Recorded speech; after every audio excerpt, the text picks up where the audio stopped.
Welcome to Morocco!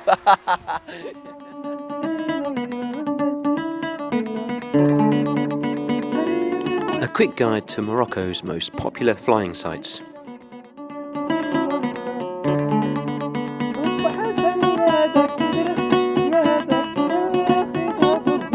Hi, Toby here.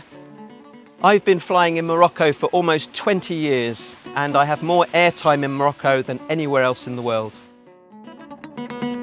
Morocco is a truly magical land of colourful people, delicious cuisine, original landscapes and very reliable flying. In this video we'll cover Moroccan flying weather, some of my favourite paragliding sites and some practical considerations for flying here. The Kingdom of Morocco is North Africa's most mountainous country. It has 4 mountain ranges, a Mediterranean and Atlantic coastline. The most popular mountain paragliding sites are located in the High Atlas, not far from Marrakesh. And the best coastal sites are dotted along the Atlantic coast to the south of Agadir. The prevailing northwesterly winds make for some very predictable flying weather. Whilst Morocco is flyable all year round, the summer is just too hot. September through November is much more comfortable with lots of flyable days. December and January suffer with short and cold days, and whilst conditions are gentle, you can expect a bit less airtime. February through April is my favourite time to fly Morocco. The normally arid terrain turns bright green, there are plenty of migrating birds singing in the wind, and the possibility of ex-sea flying beckons. The weather in the autumn and spring makes Morocco's flying very reliable. You can expect to fly almost every day in the mountains and most days at the coast. The site of Aguergour is particularly attractive. You can expect to find classic round thermals from mid-morning onwards and creamy smooth restitution flying in the evenings. Aguergour is located just an hour from Marrakesh and very much a multi-purpose site with conditions that are sure to keep pilots of any level entertained. There are several launch possibilities at Aguergour, depending on the wind strength and direction. The huge plateau area behind the ridge also makes top landing very easy. The main landing area is 500 metres below launch and right next to the most convenient accommodation options. This is my favourite site in the world. I love the atmosphere, the food, the views and the huge variety of flying. I can't think of a better site to spend time at building your thermaling and general flying skills. Let's talk through a typical day at Aguergour. Generally, the first thermals start between 10 and 11 AM. You're more likely to find the first bubbles of lift either above the little villages off to the southwest or even in the flats. Indeed, this is the perfect time of day to head out into the flats. One popular little ex-sea is to fly to the lake and back.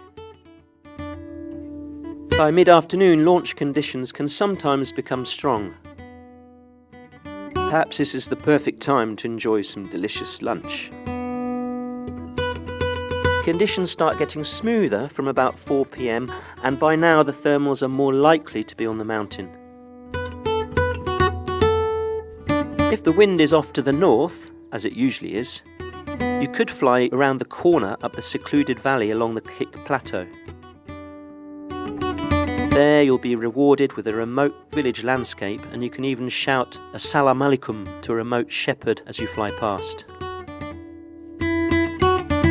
The evenings in Aguergour are not to be missed. More often than not, the restitution kicks in an hour or two before sunset, so you can soar in the setting sun as the landscape explores all the warm and spicy colours so emblematic of Morocco.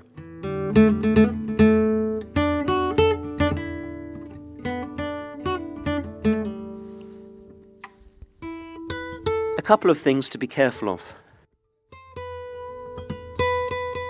If the wind goes too far off to the east, be careful because it can make conditions near the mountain turbulent.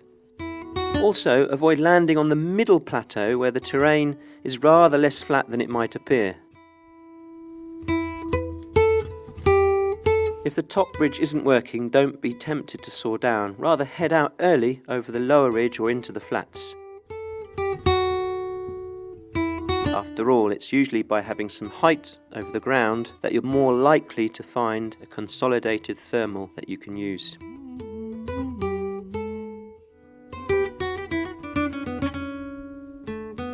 Msouda is tucked into the mountains and sports a perfectly nice north-facing launch where you can expect gentle winds pretty much all day long.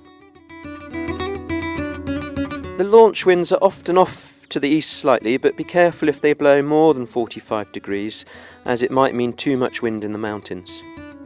There aren't so many great landing options in the valley.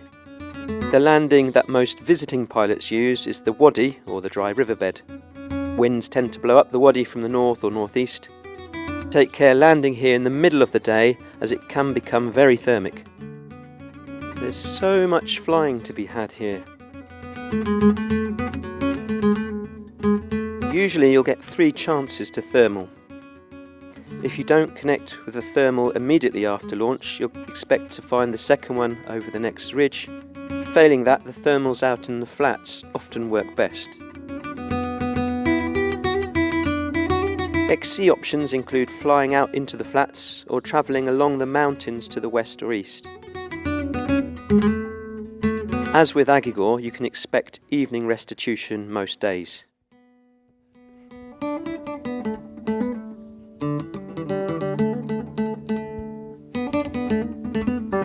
The coastal sites south of Aguergour generally face northwest and work on the sea breeze.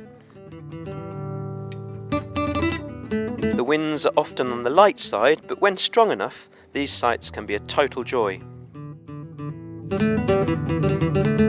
It can also be a great place to retreat to if ever the weather in the mountains becomes unfavourable.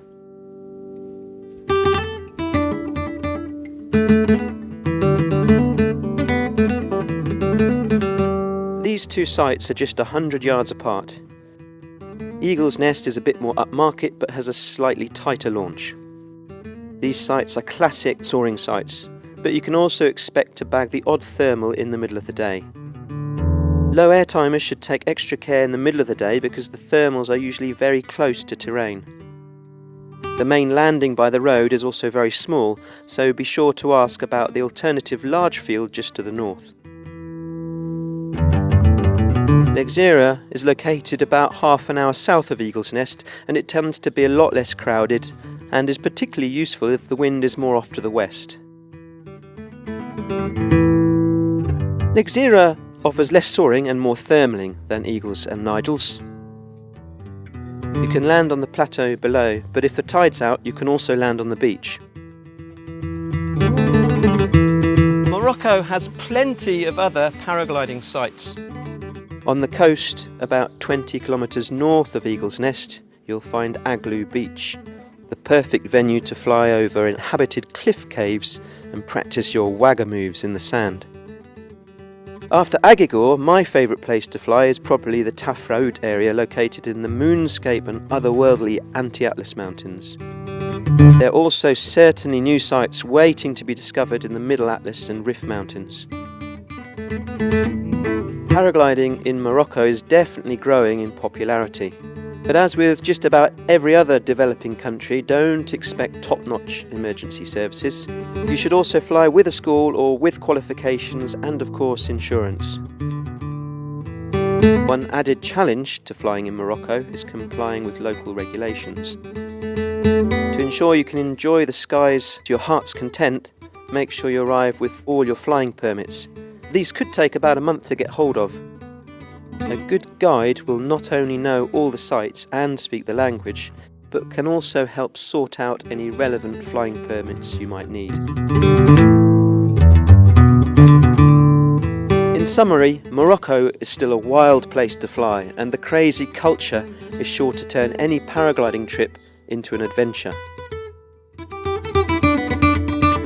You probably won't break a personal XC distance record here, but you can expect to get lots of flying. Thermal flying is generally gentle and very reliable. This makes Morocco perfect for any level of pilot and the ideal place for a season warm-up after a long winter. If you're based in Europe, it's also super easy to get to.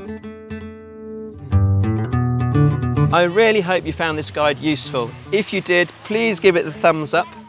If you've already visited Morocco, or indeed if you've got any questions at all, please fire away in the comments section. Until next time, happy landings.